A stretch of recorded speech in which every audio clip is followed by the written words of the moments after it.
Potem, ko so se nogometaši velenjskega Rudarja včeraj kot prvi uvrstili med najboljših 8 ekip v slovenskem pokalu, smo danes dobili še 2 potnika v četrtfinale slovenskega pokala.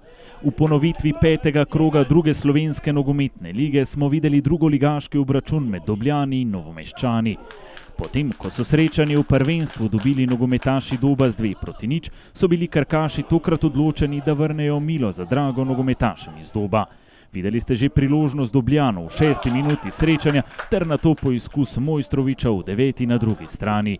Izjemno živahen prvi polčas so nadaljevali nogometaši Doba, ki so takole prišli do priložnosti, potem pa je Rok Kidrič iz neposredne bližine meril proti vratom Darka Marjanoviča, a ni uspel premagati novomeškega vratarja.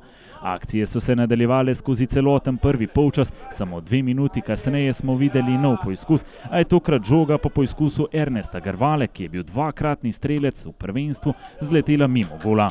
Na drugi strani smo videli izjemno nevaren poizkus Mihe Kostanška, v 30. minuti srečanja pa nova priložnost za domače nogometaše. Tokrat se je takole iz imenitne akcije na koncu žoga odkotalila tik ob levi vratnici vratarja Marjanoviča.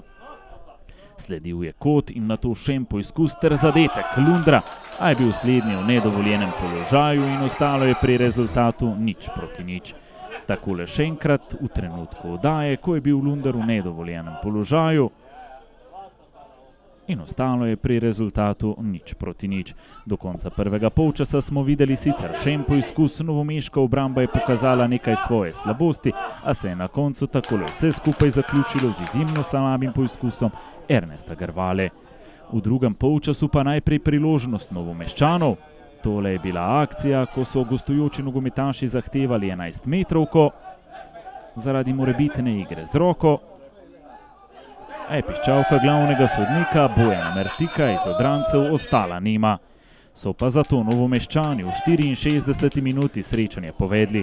Takole se je Brekalo znašel sam v situaciji 1-1 in bil uspešnejši, tako se je na koncu izkazalo tudi mož odločitve v tekmi osmine finala slovenskega pokala. Takole še enkrat akcija in odlična reakcija Marka Brekala, ki je uspel prek Matica Mirtiča in vratarja Matica Čeretnika Novomeščane popeljati v vodstvo z 1-0. Po vodstvu pa so se farmacevti povlekli nazaj in Dobljani so imeli številne priložnosti. Najprej je v 83. minuti srečanja nekoliko z desne strani poizkusil rezervist Armin Kukavica, a se je odlično izkazal Darko Marjanovič. Zgolj minuto kasneje nov poizkus v izjemnih situacij se je znašel Matic Mirtič, a iz neposredne bližine ni uspel premagati junaka vratarja Marjanoviča. Do konca smo imeli še nekaj priložnosti. Najprej je poizkusil, da bi Novomeščanom priboril zmago takole rezervist Luka Kambič. Na drugi strani pa so imeli še zadnjo priložnost, da pridejo do podaljškov nogometaši Doba, a se je končalo pri rezultatu 0-1. Uspelo maščevanje farmacevtov, ki so tako maščevali prvenstveni poraz in se uvrstili med najboljših 8 ekip v slovenskem pokalu.